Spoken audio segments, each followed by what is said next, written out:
Hello, everybody. It's George from Ireland. I think it's unprecedented for me to bid a fond farewell to two public figures in the same day. But this is an oral obituary of George Alagaiah. So I realised I've actually misspelt his surname in the title as I was preparing it. But I'll go back and correct that later. And that touches on something else. People couldn't pronounce his name, which he said is something like pronounced really Ulagaiah.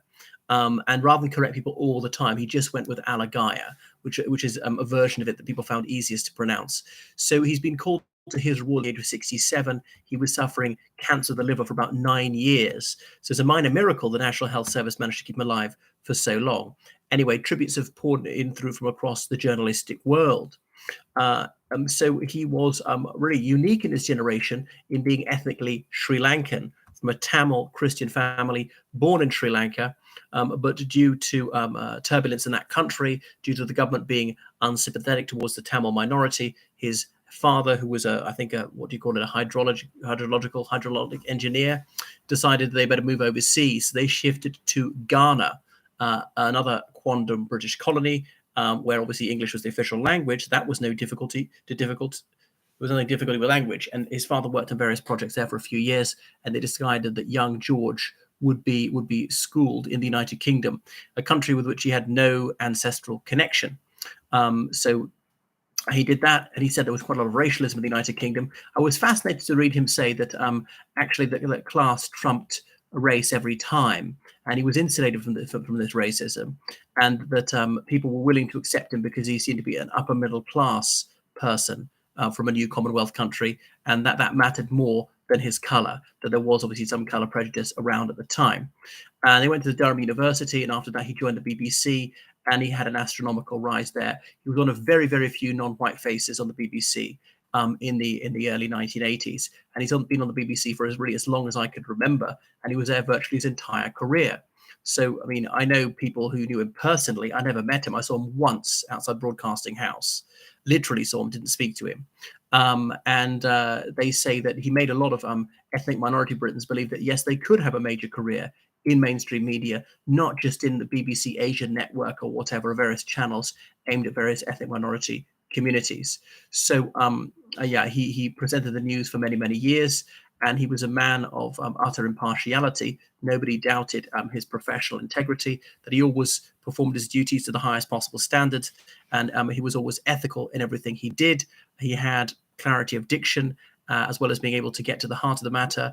He had charisma and ebullience and spades, able to form an instant connection with people from all walks of the life, all over the world, even if he had no common language with them. And he was the author of numerous books. I remember reading one of his books about being in Somalia about 30 years ago, when it was a failed state and there was a terrible famine, and having to communicate with people via an interpreter, but yet somehow feeling he'd made a mysterious connection with this person on a more profound level. He'd suffered coronavirus whilst stricken by cancer as well. So, I mean, I don't think anybody had a bad word to say about him. So he was certainly gifted, and he gave every single day. And people thought that in recent months that he'd actually picked up, but unfortunately not. Turns out that he really was in a death spiral, despite appearing to rally. And so he went on almost until the very end. That was him. George Alagaiah. You should read The Burning Land, which is a novel of his set in South Africa, and he won numerous awards for various reports he'd done, like on the situation in Iraq, and he was in all sorts of trouble spots all around the world. In Rwanda in the early 1990s during the Rwandan genocide, he reported from that extensively. Something that the world would rather forget, and many people hang their heads in shame that the international community did nothing, and up to 1 million people were massacred in 100 days. He'd been in South Africa, based in Johannesburg, in the early 90s, when that country was transitioning out of apartheid and into democracy. He'd reported from Afghanistan, from Liberia, from Sierra Leone, the throes of the Sierra Leonean civil war, and things like that. So he presented various programs such as The World News Today. He was a main newscaster on the 6 o'clock news, alongside Sophie Rayworth from about 2005 to 2007. He was also paired with Natasha Kaplinsky. We don't see her anymore. So he interviewed a number of very prominent figures, including the first black president of South Africa, Nelson Rolihlahla Mandela, the Archbishop of Cape Town, Desmond Tutu, and he obviously got to know them during his years in South Africa. What else had he done? Yeah, he'd interviewed President Mugabe of Zimbabwe, who's no longer with us, and indeed the Secretary General of the United Nations, Kofi Annan. So Mr. Alagaiah was unusual, being someone of South Asian descent who'd lived for several years in Africa, wasn't actually born there. And of course, in mostly non-white areas of the world, as a BBC journalist, he didn't stand out like a sore thumb, as white journalists sometimes do. So he'd reported on the genocide against the Kurds in Iraq and things like that. He been on Newsnight and things like that, which is on about 11 o'clock at night on BBC, a more in-depth program about various stories, often which are not quite headline news, would otherwise be largely overlooked and require some deeper analysis and longer interviews and things like that. So he was happily married for many, many years. He lived in London, and he and his good wife were blessed with a brace of children. So it's colorectal cancer, first of all, but I thought it spread to the liver, but maybe I've got a bit confused.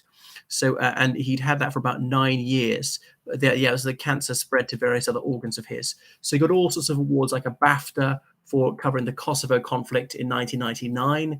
And he was the best. He was granted the award of the best international report by the Royal Television Society in 1993. Amnesty International appointed him Journalist of the Year and so on. And he was heaped with honours such as OBE, Order of the British Empire, in 2008.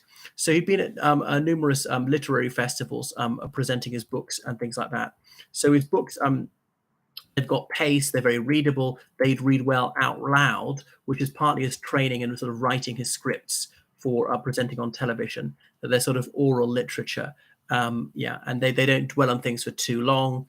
They're quite sparse, yet they're sufficiently emotional, and somehow manage to achieve detachment at the same time. So what else was I going to say? So he did just very, very much. George Alagaiah, well, sorely missed by many. Unfortunately, the BBC is been rocked by some unhappy stories in recent days. But George Alagaiah hadn't been presenting for some considerable time. He did go back to Sri Lanka and presented a show from there. Of course, when he was born in 1955, it was still called Ceylon officially. He started off in journalism in Durham University, editing Palatine, which is their university newspaper, because Durham was the county Palatine, as in was semi-independent because it's so far from London for an awfully long time.